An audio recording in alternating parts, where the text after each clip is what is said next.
আমাদের তবলিগের ইতিহাসে আমরা কখনো রাস্তা ব্লক করি নাই, আমরা লাঠি দিয়ে রাস্তা ব্লক করি নাই, গাড়ি ভাঙি নাই, তবলিগের ইতিহাস এটা নাই। কিন্তু এই বিক্ষোভ সমাবেশ করতেছে, সম্মেলন করতেছে, কোথায় কোথায় রাস্তায় ছাত্রদেরকে নামিয়ে দিচ্ছে, রাস্তায় গাড়ি ভাঙচুর করতেছে। তো এইগুলা তবলিগের সাথে, আমরা তবলিগের সাথে যে সিফতের সাথে এটা কখনোই যায় না। তো যাদের সাথে যায় এটা আপনারা বুঝে নেন, তারা এটা করতেছে। তবলিগরা কখনো রাজনৈতিক ব্যানারেও যায় না, রাস্তায়ও যায় না, কারো বলে যে পদত্যাগও চায় না। কিন্তু আমরা কোন শক্তির বড় দেখাই না। সর্বশক্তিমান তো আল্লাহ, ওয়া কুল্লি শাইইন কদির। আল্লাহর থেকে বড় শক্তি কারো নাই। এজন্য ক্ষমতার বাহাদুরি বেশি দিন থাকে না। আমাদের সাথীরা জায়গায় জায়গায় জুলুম হচ্ছে, মারের শিকার হচ্ছে। আমরা মজলুম, তরকারি বিক্রি করে, মাছ বিক্রি করে, রিক্সা চালায় সাথীরা, এদের উপরে হামলা হচ্ছে। আল্লাহ তাআলা দেখতেছে। এজন্য দুনিয়াতে যদি শাস্তি নাও হয়, আখিরাতে কিন্তু কেউ ছাড় পাবে না। কোন লোক তো পারত, ওনার যে স্ট্যাটাস ছিল, ওনার যে খানদান, বাংলাদেশের ইতিহাসে ইসলামের মধ্যে ওনার খানদানের অনেক অবদান। আমরা মনে করেছিলাম যে উনি হয়তো এটার একটা সমাধান করে দিবেন, কিন্তু উনি তো এই আগুনের মধ্যে পানি না দিলে কেরোসিন ঢালছে, উনি তো এই আগুনের মধ্যে পানি না দিলে অক্টেন ঢালছে। এখন উনি তো তৃতীয় পক্ষ, উনি তো আগুন কেন জ্বালায় রাখছে, উনি সমাধান কিভাবে করবে? ইতিহাসে বাংলাদেশের কথা বলছে, বাংলাদেশের তবলিগের ইতিহাসে দেখি নাই তবলিগ করার কারণে কোনো আলেম অ্যারেস্ট হয়েছে এবং রিমান্ড নিছে। স্বরাষ্ট্র উপদেষ্টা সাহেব তো শুধু হেফাজতের জন্য না, স্বরাষ্ট্র উপদেষ্টা সাহেব তো শুধু জুবাইর তৌহিদের জন্য না, উনি পুরো বাংলাদেশের সকলের জন্য স্বরাষ্ট্র উপদেষ্টা। উনি অভিভাবকের চেয়ারে বসে কিভাবে একটা পক্ষ নেই? ওনার তো উচিত ছিল যে দুই ভাই মারামারি লাগছে, অভিভাবক এসে এখন মিলমিশ কিভাবে করা যায় ওইটার চেষ্টা করা। এই জন্য আমি মহতারাম ডক্টর ইউনূস সাহেব আছেন আমাদের, উনি এখন দেশের প্রধান এবং আল্লাহ তাআলা ওনাকে দেশের জনগণের খাদেম বানিয়েছেন।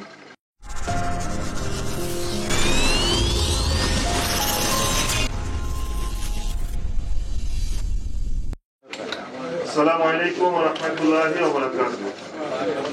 জাতির বিবেক প্রিয় সাংবাদিক ভাইয়েরা, তাবলীগের চলমান সমস্যার সমাধানের জন্য আমরা আগেও কয়েকটি সংবাদ সম্মেলন করেছি। বস্তুনিষ্ঠ ও সত্য সংবাদ প্রকাশ করে বরাবরই আপনারা আমাদের সহযাত্রী ছিলেন। আজকেও সবাই হাজির হয়েছেন। হৃদয়ের গভীর থেকে কৃতজ্ঞতা প্রকাশ করছি আপনাদের প্রতি। মূল বক্তব্য শুরু করার আগে বলে রাখছি, আজকের এই সংবাদ সম্মেলনটি আমরা দুঃখ, ভারাক্রান্ত হৃদয় এবং গভীর উদ্বেগের সাথে করছি। সাধারণ তাবলীগের সাথে সর্বোপরি দেশের জনগণ মানুষের বিষয়ে আমরা শঙ্কিত। আমরা মুসলমান ও ইসলামের সম্মানের জন্য চিন্তিত। আপনাদের নিরাপত্তার বিষয়েও আমরা খুব উদ্বিগ্ন। গত 18 ডিসেম্বর টঙ্গীর ময়দানে যে দুঃখজনক সাংঘর্ষিক ঘটনা ঘটেছে, সেই ঘটনায় আমরা মর্মাহত। আমরা গভীর উদ্বেগের সাথে লক্ষ্য করছি এই ঘটনাকে রাজনৈতিক আলিমগণ তাদের স্বার্থ সিদ্ধির প্ল্যাটফর্ম তৈরি করার লক্ষ্যে দেশব্যাপী এক মেসাকার করে চলেছেন। কষ্টের সাথে জানাচ্ছি, বাংলাদেশে ভ্রাতৃঘাতী ভয়াবহ সংঘাত, ধর্মীয় দাঙ্গা, সাম্প্রদায়িক সম্প্রীতি বিনষ্ট, সাংবিধানিক অধিকার ভুলণ্ঠিত, ধর্মীয় স্বাধীনতা এবং মানবাধিকার চরমভাবে লঙ্ঘন করা হচ্ছে। সারা দেশে অহিংস ও শান্তিপ্রিয় তবলিগ জামাতের মাওলানা সাদ সাহেবের অনুসারীদের ঘর বাড়ি দোকানপাট ভেঙে দেওয়া হচ্ছে এবং বিভিন্ন জায়গায় আমাদের সাথীদের উপর বর্বরোচিত আক্রমণ হচ্ছে। মামলা ছাড়াই সাথীদের গ্রেপ্তার করা হচ্ছে। এমনকি কোথাও কোথাও ঘরের পর্দানশীল মা বোনদের সাথেও সম্মানজনক আচরণ করা হচ্ছে না। বিভিন্ন মসজিদে সাথীদের নামাজ ও ইবাদতরত অবস্থায় ইবাদত করতে বাধা দেওয়া হচ্ছে। অল্প সংখ্যক পুলিশের সহযোগিতায় একদল উগ্রপন্থী এমনকি বিভিন্ন বাসাবাড়িতে গিয়েও তাবলীগের সাথীদের মারধর করছে। অন্যায়ভাবে এক পক্ষের মুখপাত্রকে গ্রেফতার করা হচ্ছে। আশ্চর্যের বিষয় হলো বিদেশি মেহমানদের উপর হামলা করা হচ্ছে। সবচেয়ে বিস্ময়কর ব্যাপার হলো জুবাইরপন্থীগণ কয়েকটি জায়গায় সাংবাদিক ভাইদের উপর হামলা করেছে। এইসব নির্মম ও অতি দুঃখজনক ঘটনা অসাম্প্রদায়িক, বৈষম্যমুক্ত ও স্থিতিশীল বাংলাদেশকে, সর্বোপরি ইসলামকে বিশ্বের দরবারে ভীষণভাবে প্রশ্নবিদ্ধ করেছে। এইসব বিচারহীনতার বিরুদ্ধে আমাদের আজকের এই সংবাদ সম্মেলন। সব মানুষের ধর্মীয় সাংবিধানিক মৌলিক অধিকার নিশ্চিত করা না হলে দেশে ভয়াবহ অরাজকতা ও ক্ষোভের দাবানল ছড়িয়ে পড়তে পারে। কোন পরিস্থিতিতে আমাদের প্রিয় দেশ অস্থিতিশীল হোক আমরা চাই না। দেশের চরম অরাজকতা ও একটি চিহ্নিত সন্ত্রাসী মহলের ভয়াবহ জুলুম বন্ধে সরকার, প্রশাসন, মানবাধিকার সংগঠন গণমাধ্যম, বিবেকবান সুশীল সমাজ ও জাতিসংঘ সহ সকল জাতীয় ও আন্তর্জাতিক সংস্থার সহযোগিতা কামনা করছি আমরা। সম্মানিত সাংবাদিক ভাইরা, আপনারা দেখেছেন একটি রাজনৈতিক মহলের প্রকাশ্যে ইন্ধন, উস্কানি ও মদদে টঙ্গীতে দুই পক্ষের মধ্যে যে সংঘর্ষের ঘটনা ঘটেছে সেটা কেন্দ্র করে সারা দেশে কিভাবে ভয়াবহ এক মব জাস্টিসের পরিবেশ সৃষ্টি করেছে। এই অপশক্তির গভীর ষড়যন্ত্রের কারণে বিশ্ব ইজতেমা হুমকির মুখে পড়েছে। তারা নিজেদের রাজনৈতিক স্বার্থ সিদ্ধির জন্য আন্তর্জাতিক বিশ্ব ইজতেমার মতো এই ইভেন্টকেও নিজেদের দখলে নেওয়ার পায়তারা করে চলেছে। আপনারা জানেন 20 ডিসেম্বর 2024 তারিখে ঐতিহাসিক টঙ্গী টুরাকটির আমাদের পূর্ব নির্ধারিত জোর পুরানা তাবলিগের সাথীদের যে বাৎসরিক সম্মেলন হয়, তো করার লক্ষ্যে ময়দানে কাজের জন্য আমাদের শান্তিপ্রিয় তাবলিগের সাথীরা ইজতেমা মাঠের পশ্চিম তীরে শান্তিপূর্ণ অবস্থান গ্রহণ করেন। যে কোনো সংঘাত এড়াতে আমরা ইতিপূর্বে প্রশাসনকে বারবার অবহিত করে 36টি চিঠি দিয়েছি। জুবায়েরপন্থী ও হেফাজতের নেতাদের কাছে আমরা শান্তি ও সমঝোতার প্রস্তাব জানিয়েছি। উলামায়ে কেরামকে দারুল উলুম দেওবন্দের নীতি ও আদর্শের ভিত্তিতে তাবলীগ বিষয়ে নিরপেক্ষ থাকার আহ্বান করেছি আমরা। কিন্তু এই কথা আজ দিবালোকের মতো সুস্পষ্ট যে রাজনৈতিক অপশক্তি তাবলীগের বিতর্ক দ্বন্দ্ব জিয়ে রেখে তাবলীগের উভয় পক্ষকে নিয়ন্ত্রণ করার নীল নকশা এঁকেছে। মাওলানা সাদ অনুসারীরা ময়দানে আসলে তুরাগ নদী রক্তে লাল করার হুমকি দিয়েছেন হেফাজতের নেতারা, যে কারণে ওনারা কোনোভাবেই আমাদের সাথে সমঝোতায় আসতে তৈরি হননি। তাই আমরা অত্যন্ত সুস্পষ্ট ভাষায় জানাতে চাই, টঙ্গী ময়দানের ঘটনাটি তাদের ওই হীন ষড়যন্ত্রের একটি অংশ মাত্র। প্রিয় সাংবাদিক ভাইরা, আপনারা দেখেছেন যে ঢাকা মেডিকেল কলেজে হাসপাতালে থেকে কিভাবে আমাদের তাবলীগের সাথীদেরকে পুলিশ ও সাংবাদিকদের সামনে তারা প্রকাশ্যে অপহরণ করে কাকরাইল মসজিদে নিয়ে অকথ্য নির্যাতন করেছে। টঙ্গীর ময়দানে আমাদের সাথী ভাই বেলাল হোসেন নিহতের ঘটনাকে নিজেদের সাথী বলে উল্টো আমাদের নামে মিথ্যা মামলা করেছে। মুফতি মুয়াজ বিন নূরকে বাড়ি থেকে তার স্ত্রী সন্তানদের সামনে পুলিশের উপস্থিতিতে হেফাজত ও জুবায়েরপন্থীরা প্রচন্ড নির্যাতন করতে করতে তুলে নিয়ে গিয়েছে। পুলিশ তাকে গ্রেফতার করেছে, আদালতে রিমান্ডও নিয়েছে।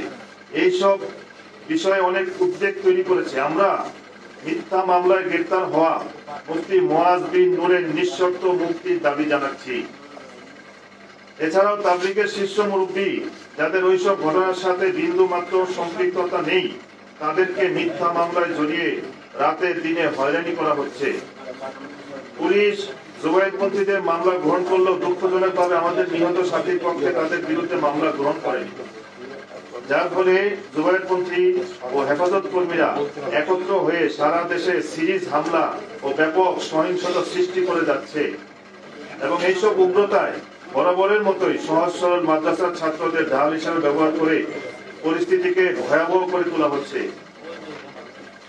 প্রিয় সাংবাদিক ভাইয়েরা, আপনারা নিশ্চয় লক্ষ্য করেছেন, এমনকি এদের উগ্রতা ও নৃশংসতা থেকে জাতির বিবেক গণমাধ্যম কর্মীরাও নিরাপদ নয়। এসএটিভি ও চ্যানেল 24 গাজীপুর জেলা প্রতিনিধিদের উপর 18 ডিসেম্বর তারিখে টঙ্গী হসপিটালে জুবায়েরপন্থীরা হামলা চালায়, যার সংবাদ ফলাও অনেক গণমাধ্যমে ইতিমধ্যে প্রকাশ হয়েছে। গতকাল 22 ডিসেম্বর 2024 তারিখে টাঙ্গাইল জেলা প্রশাসক অফিসে লাইভ সংবাদ চলাকালীন অবস্থায় ডিবিসি টেলিভিশনের জেলা প্রতিনিধির উপর জুবায়েরপন্থীরা হামলা চালায়। এই সময় আইনশৃঙ্খলা বাহিনীর সদস্যরা উপস্থিত থাকলেও সন্ত্রাসীদের আক্রমণ থেকে সাংবাদিকদের বাঁচাতে কোনো ভূমিকা পালন করতে দেখা যায়নি। আমাদের জানতে ইচ্ছা করে ধর্মীয় ফেসিবাদের এই ভয়াবহ উগ্রতার শেষ কোথায়? সাংবাদিকরাই যেখানে তাদের নৃশংস ও বর্বরতা থেকে রেহাই পাচ্ছেন না, সেখানে ভিন্নমত পোষণকারী ও সাধারণ মানুষের নিরাপত্তা কোথায়? ঢাকা সহ আমাদের সকল মাদ্রাসা ও শিক্ষা প্রতিষ্ঠানের ছাত্র শিক্ষকদের উপর জুবায়েরপন্থীরা হামলা করতেছে। আমরা গভীর উদ্বেগের সাথে জানাচ্ছি, দেশের বৃহত্তর জনগোষ্ঠীকে বরাবর বৈষম্য ও বিচার বঞ্চিত করা দেশকে ভয়াবহ অস্থিতিশীলতার দিকে ছেড়ে দেওয়ার নামান্তর। প্রিয় সাংবাদিক ভাইয়েরা, আমরা বলতে চাই, গত কয়েকদিনে হেফাজতের নেতাকর্মীরা সারা দেশে তাবলীগের সাথীদের বাড়ি ঘরে মাদ্রাসা মসজিদে যে ভয়াবহ তাণ্ডব চালিয়েছে, তা বিভিন্ন দেশে উগ্রবাদী গোষ্ঠীর সংখ্যালঘু মুসলমানদের উপর ভয়াবহ নির্যাতনকে ছাড়িয়ে গিয়েছে। জুবাইরপন্থী ও হেফাজত কর্মীদের তৈরি মব জাস্টিস বিশ্বের দরবারে বাংলাদেশের সাম্প্রদায়িক বৈষম্যহীনতা ও সম্প্রীতির পরিবেশকে ভীষণভাবে প্রশ্নবিদ্ধ করছে। এসব ঘটনার সময় প্রশাসন কোথাও মামলা নিচ্ছে না, বিচারও পাওয়া যাচ্ছে না এবং সংশ্লিষ্টরা এগিয়েও আসছে না। মহামান্য প্রধান উপদেষ্টা ডক্টর ইউনূস সাহেবের মতো শান্তিতে নোবেলজয়ী ব্যক্তির আমলে এই চিত্র বর্তমান সরকারের উজ্জ্বল ভাবমূর্তিকে মারাত্মক ক্ষুণ্ণ করতেছে দেশে ও বিদেশে। প্রিয় সাংবাদিক ভাইয়েরা, টঙ্গীর ঘটনার নিরপেক্ষ তদন্ত করার জন্য আমরা বিচার বিভাগীয় তদন্তের দাবি জানাই। যারা এই ঘটনার সাথে জড়িত, উস্কানিদাতা ও পরিকল্পনাকারী, তাদের বিচারের আওতায় আনা হোক, এটাই আমাদের চাওয়া। বিচার বিভাগীয় তদন্ত কমিশন এমন ভাবে গঠন করা হোক যেখানে পূর্বের ফ্যাসিস্ট সরকারের প্রতিনিধিরা অবশ্যই থাকবে না, থাকবেন সকল রাজনৈতিক দলের প্রতিনিধি, সাবেক বিচারপতি, সুশীল সমাজ ও মানবাধিকার কমিশনের প্রতিনিধিগণ। যেহেতু বিষয়টি বিশ্ব ইজতেমা সংক্রান্ত এবং এর সাথে বিশ্বের বিভিন্ন দেশ ও বর্তমান সরকারের ভাবমূর্তির সম্পর্ক, কাজেই বিশ্ব ইজতেমা যদি না হয় বা সুষ্ঠুভাবে না হয় তাহলে বিদেশি মেহমানগণ আমাদের দেশে আসবেন না এবং সরকারের সম্মান ও সুনাম যার সারা বিশ্বে, বিশেষ করে মুসলিম বিশ্বের চরমভাবে ক্ষুণ্ণ হবে।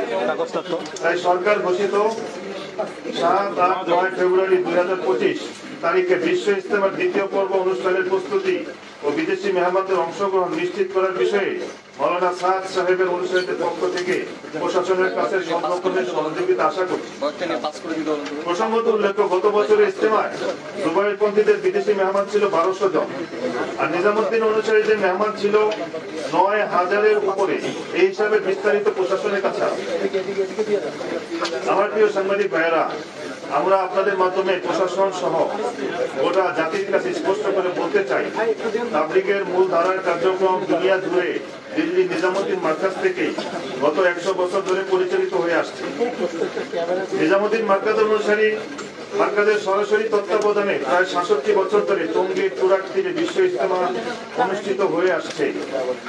এই নিজামুদ্দিন মার্কাজের অনুসারীদেরকে কাকরাইল মসজিদ, টঙ্গীর বিশ্ব ইজতেমা এবং মসজিদে আমল করতে বাধা দেওয়া মানে মূলত দেশের দাওয়াতের মেহনত ও বিশ্ব ইজতেমাকে হুমকির মধ্যে ফেলে দেওয়া।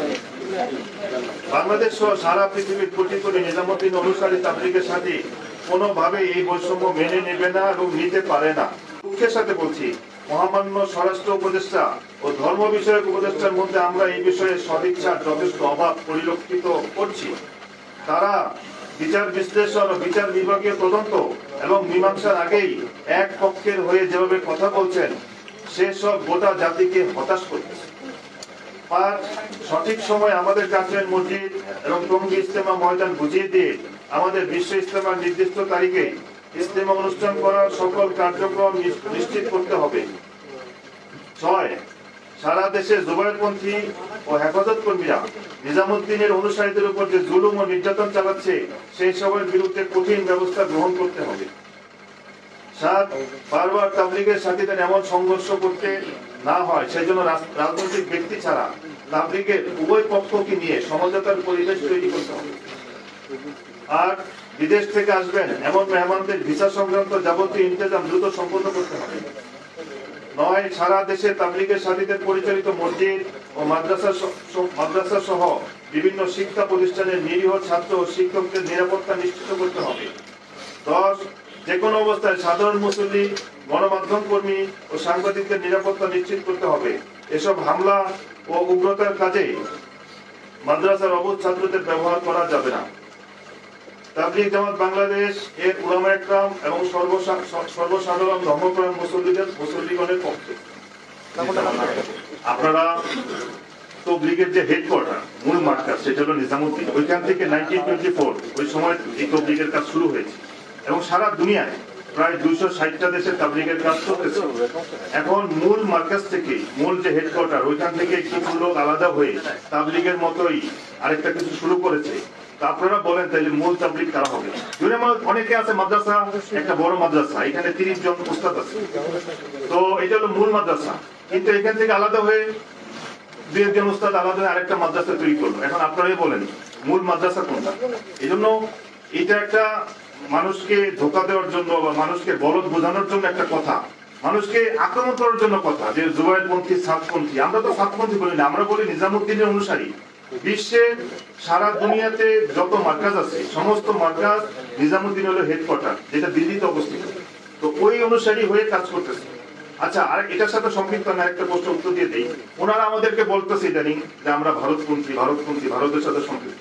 আমরা যদি ভারতপন্থী হই তাহলে তো আপনারা যারা জুবাইরপন্থী আছেন অথবা আপনারা যারা হেফাজতের লোকজন আছেন আপনারা তো ডাবল ভারতপন্থী। কেননা আমাদের দাওয়াত ও তাবলীগের মূল মার্কাজ হলো নিজামুদ্দিন, আপনাদের এলিমের মার্কাজ হলো দেওবন্দ। তা আপনারাও তো দেওবন্দের দিকে রুজু হচ্ছেন। এরপর আমরা বলতে ওনাদের যে জোর হয়ে গেল গত মাসে 29 তারিখে টঙ্গীর মাঠে ওনারা জোর করেছে, ওল্ড ওয়ার্কার্স জোর, যারা তবলিগে আগে 4 মাস সময় লাগিয়েছে তাদের জোর।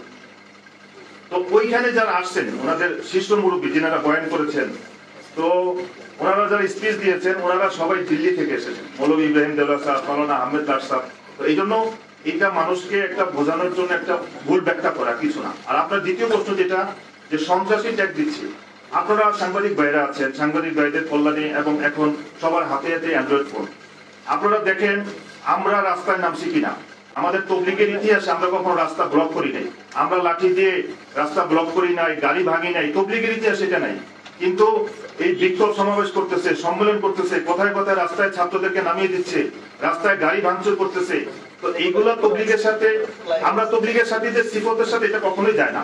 তো যাদের সাথে যায় এটা আপনারা বুঝে নেন তারা এটা করতেছে। আমাদের সরকারের সাথে মিটিং ছিল 18 তারিখ, সেটা হলো বুধবার 11টায় মিটিং হওয়ার পর উপদেষ্টা মন্ডলীর সাথে।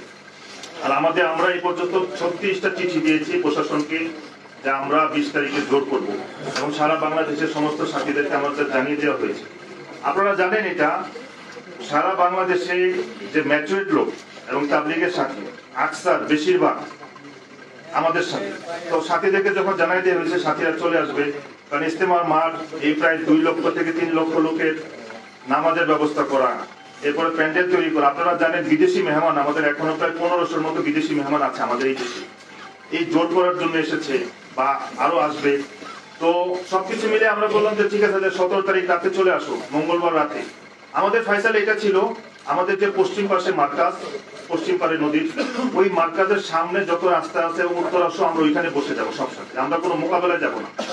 কিন্তু রাত 11টায় বা 11:30টার সময় আমাদের কাছে খবর আসা শুরু হইলো স্টেশন রোড এবং কামালপাড়া ব্রিজ ওইদিকে আমাদের সাথীদের উপর হামলা হচ্ছে। আমাদের সাথীদের গাড়ি বিবাড়ি থেকে সাথীরা আসতেছে, কিশোরগঞ্জ, নেত্রকোনা, বয়স্ক লোকদের উপরে এই ছোট ছোট বাচ্চারা লাঠি ছোটা নিয়ে মারতেছে। এবং এই পরিমাণ আর্তনাদ আমাদের কাছে খবর আসতেছে, এবং তারা চারিদিকে আমাদের সাথে থেকে আক্রমণ শুরু করে দিল। আমাদের তাদের সাথে মোকাবেলা করার বিন্দু মাত্র ইচ্ছা ছিল না এবং আমাদের বিন্দু মাত্র আগ্রহ নাই। কিন্তু ওনারা যখন এই খবর আমরা পেলাম যে আমাদের সাথীদের আক্রমণ হচ্ছে, এবং কামালপাড়া ব্রিজের পাশে দেখবেন যে আইইউবি ইউনিভার্সিটির পাশে একটা মাদ্রাসা আছে ওনাদের, ওই মাদ্রাসায় প্রায় 30 থেকে 50 জন ছাত্র উস্তাদ সব লাঠি সহ রাখতে বাইরে দাঁড়িয়ে আছে, আমাদের সাথীদের উপর আক্রমণ শুরু করে দিচ্ছে। আমাদের চিন্তা ছিল যে আমরা হয়তোবা সকাল পর্যন্ত সাথীদেরকে রাখবো, 11টায় মিটিং হবে, মিটিং এর পরে যেটা ফয়সালা হয়, যদি সরকার আমাদেরকে এই টঙ্গীর মাঠ খালি করে দেয় আমরা ঢুকবো, আমরা ওইখানে জোর করবো। কিন্তু অত্যন্ত দুর্ঘটনাবশত এটা ওনারা আমাদের উপর হামলা করলো রাত্রেবেলা, এবং আমাদের সাথীরা নিজেদেরকে সেভের জন্য, এবং যখন দেখবেন একটা মব হয়ে যায়, যখন এটাকে নিয়ন্ত্রণের বাইরে চলে যায়, যখন কিছু সাথী তারা আমাদের উপর আক্রমণ শুরু করলো। কিন্তু এখানে আমি একটা কথা বলবো, প্রশাসনের কাছে এই খবর ছিল জুবাইরপন্থীরা টঙ্গীর টিন শেডে দেশীয় অস্ত্রশস্ত্র সহ এবং আশেপাশের মসজিদ গুলাতে তারা একদম অস্ত্রশস্ত্র সহ তারা বসে আছে। এবং আপনারা দেখবেন এটার ভিডিও অনলাইনে এসেছে, কি পরিমাণ দা পাওয়া গেছে, টেটা পাওয়া গিয়েছে, এবং তারা চোখা বাঁশ রেখে দিয়েছে। এইগুলা তো ওনারা ওইখানে ভিতরে রেখে দিয়েছিল। আমাদের সাথীরা যখন গেল ঘটনা ঘটে গেল। কিন্তু এখানে একটা প্রশ্ন হইল, প্রশাসনের কাছে এই খবর ছিল, প্রশাসন এবং স্বরাষ্ট্র উপদেষ্টা সাহেবের কাছে এই খবর ছিল, তাহলে ওনারা কেন, স্বরাষ্ট্র উপদেষ্টা কেন 18 তারিখের মিটিংটা একদিন আগে করলো? যদি 18 তারিখের মিটিংটা একদিন আগে করতে এত বড় সংঘর্ষটা হয় না। কারণ ওনারা, আপনারা জানেন, প্রশাসনের কাছে র্যাব প্রশাসন হোক, পুলিশ প্রশাসন হোক, সেনাবাহিনী হোক, সবার কাছে আপনারা জিজ্ঞাসা করেন যিনারা নিজামুদ্দিনের অনুসারী, তিনারা উচ্ছৃঙ্খল কিনা, তিনাদের আখলাক কেমন, তিনারা আচার আখলাক কেমন। আমরা তো 7 বছর ধরে মাইর খাচ্ছি, 2016-র পর থেকে এই পর্যন্ত আমাদের প্রায় 10 জন সাথীকে তারা নিহত করছে। হাজার হাজার সাথী আহত করছে। আপনাদের ইয়াদাতে আরেকটা কথা বলি, এই যে 18 তারিখের ঘটনার পর থেকে এই পর্যন্ত আমাদের সাথীদের উপর এই পরিমাণ নির্যাতন হচ্ছে, ঘরে ঘরে গিয়ে আক্রমণ হচ্ছে, ঘরে ঘরে গিয়ে, এবং আমাদের সাথীদের দোকানের মধ্যে, ব্যবসা প্রতিষ্ঠানের মধ্যে আক্রমণ করতেছে। এটা বলা চলে যে এরকম একটা অবস্থা, মসজিদের মধ্যে সাথীদেরকে বের করে দিচ্ছে, মসজিদের মধ্যে মারতেছে। এগুলো দেশের মধ্যে একটা অস্থিতিশীল পরিবেশ সৃষ্টি করতে চাচ্ছে। এই জন্য আমি এটা বলবো যে আমাদের যিনি মহতারাম স্বরাষ্ট্র উপদেষ্টা সাহেব আছে, উনি যেদিন সংবাদ সম্মেলন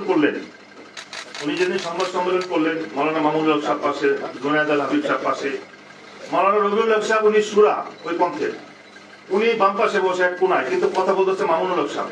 মামুনুল হক সাহেব তো তবলিগের কেউ না, আমরা তো দেখিনি কখন মামুনুল হক সাহেব তবলিগের। এবং আপনারা সাংবাদিক ভাইরা কিছু প্রশ্ন করেছিলেন জনাব স্বরাষ্ট্র উপদেষ্টা সাহেবকে, তো উনি সরাসরি বলতেছে অবশ্যই ওনাদেরকে আইনের আওতায় আনতে হবে, আমার ভাইয়েরা মামলা করুক, আমরা অ্যাকশনে যাব।